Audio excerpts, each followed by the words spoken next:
Regardez Chouette TV avec le Club, le nouveau centre de remise en forme dijonnais, et adoptez la Club Attitude au quotidien.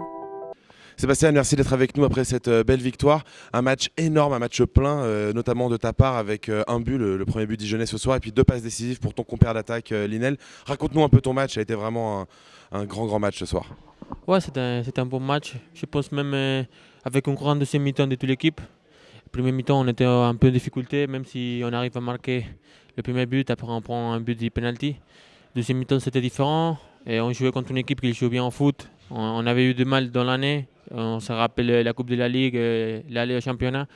Et donc on est satisfait, on est content parce que c'est un championnat très serré comme la Ligue 2 cette année avec 44 points, t'es pas sauvé.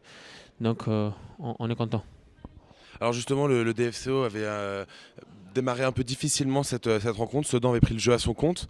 Malgré tout, le DFCO ouvre la marque. Et après ce penalty, 10-12 minutes plus tard, est-ce que ça a commencé à douter un peu dans les têtes? Vous vous êtes dit que ça allait refaire le match un peu cauchemar comme face à Clermont? Mais non, à douter, non. C'est vrai qu'on avait des difficultés parce que Sedan il joue très bien au foot. Il essaye toujours de bien relancer les attaquants, de jouer à terre. Donc on avait mal, surtout au milieu de terrain. Après, avec le changement de Patrice, on a mieux géré ça et ça a changé tout le match. Comme je disais tout à l'heure, tu as marqué ton 15e but de la saison en championnat, 17 avec ceux en Coupe de France. Raconte-nous un peu ce but de la 18e minute. C'est une action rapide où Flo il s'ouvre sur la gauche. Moi, je viens derrière, j'écris Flo, Flo. Et lui, heureusement, il me voit et me met un super ballon. Je contrôle les poitrines et j'ai fini avec le pied gauche. J'ai eu la chance d'enchaîner bien le mouvement et après, ça finit au fond.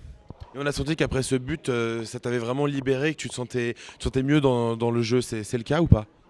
Non, moi personnellement, je me sentais bien depuis le début de match. Et comme je t'ai dit avant, c'est pas quelque chose d'individuel. C'est des fois l'équipe, peut-être pour les atouts de l'autre équipe, c'est pas que nous on était nuls. C'est que des fois, on a difficulté à prendre le ballon, mais ça arrive à toutes les équipes. On a mieux géré le deuxième mi-temps et ça finit bien pour nous.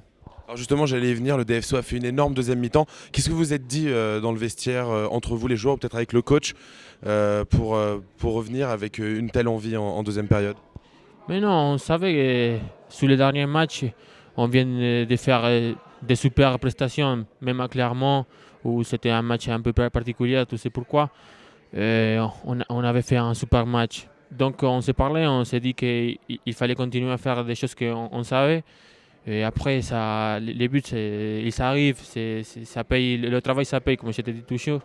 On était tranquille. On s'est dit de continuer à faire les choses qu'on savait, de chacun faire son boulot. Et ça finit par payer. Merci beaucoup Sébastien, en tout cas on est très content de la performance du DFCO ce soir, et notamment la tienne et celle de ton compère Linel Kitambala. Merci beaucoup Séba, et puis à vendredi à Brest qui est déjà promu. Ouais, merci beaucoup et au revoir.